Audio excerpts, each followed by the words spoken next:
அபிஷேகம் இல்லாமல் கிறிஸ்தவ ಜೀವಿತದಲ್ಲಿ எழும்பி பிரகாசிக்க முடியாது. ಅಭಿಷೇಕ ಇಲ್ಲದೆ ಕ್ರಿಸ್ತಿಯ ಜೀವಿತದಲ್ಲಿ ಎದ್ದು ಪ್ರಕಾಶಿಸಲಿಕ್ಕಾಗದು. நீங்க எந்த அளவுக்கு அபிஷேகத்தில் நிரம்பி இருக்கீங்களோ, ನೀನು ಎಷ್ಟು ಅಳತೆಯಲ್ಲಿ ಅಭಿಷೇಕದಿಂದ அந்த அளவுக்கு உங்களுக்கு கனமும் மகிமையும் தேடி வரும். ಅಷ್ಟು ಅಳತೆಯಲ್ಲಿ ಮಹಿಮೆಯು ಘನತೆಯು ನಿನ್ನನ್ನು ಹುಡುಕಿ ಬರ್ತದೆ. பொருளாதார ஆசீர்வாதம் தேடி வரும். ಎಲ್ಲಾ ವಿಧವಾದ ಅನುಗ್ರಹಗಳು ನಿನ್ನನ್ನು ಹುಡುಕಿ ಬರ್ತದೆ. அபிஷேகம் பெற்றவன் தரித்திரத்துல இருக்கவே முடியாது. ಅಭಿಷೇಕವನ್ನು ಹೊಂದಿದವರು ದಾರಿದ್ರ್ಯದಲ್ಲಿ ಇರುವುದಕ್ಕಾಗೋದೇ ಇಲ್ಲ. அதுதான் அபிஷேகத்தின் வல்லமை. ಅದೇ ಅಭಿಷೇಕದ ಮಹಿಮೆ.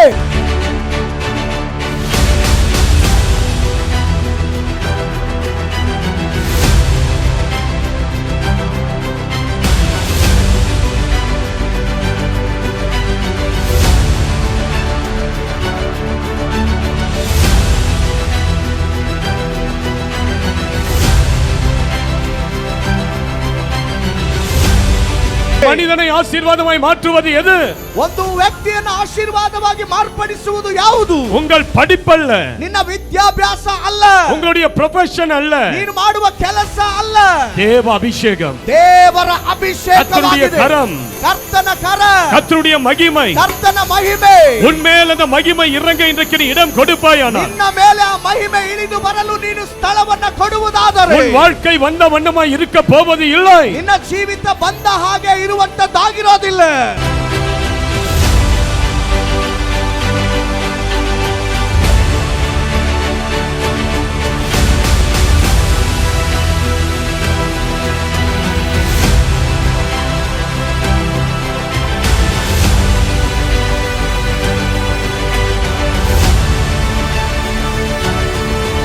நான் ப்ரேயருக்கு வரும்போது ரொம்ப எனக்கு கட்டைகள் பலவீனமெல்லாம் இருந்துச்சு.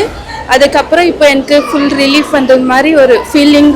ஹோலி ஸ்பிரிட்னால நான் நிரம்பி இருக்கிற கர்த்தருக்கு கோடான கோடி ஸ்தோத்திரம். மூச்சு விடுறதுக்கு ரொம்ப கஷ்டப்பட்டேன். நைட்டெல்லாம் தூக்கம் இல்லை. ஆண்டவர் சுகத்தை கொடுத்தாரு. என் குடும்பமா நாங்க இங்க வந்திருக்கிறோம். வந்த இடத்துல எனக்கு நிறைஞ்ச அபிஷேகத்தை ஆண்டவர் கொடுத்தாரு.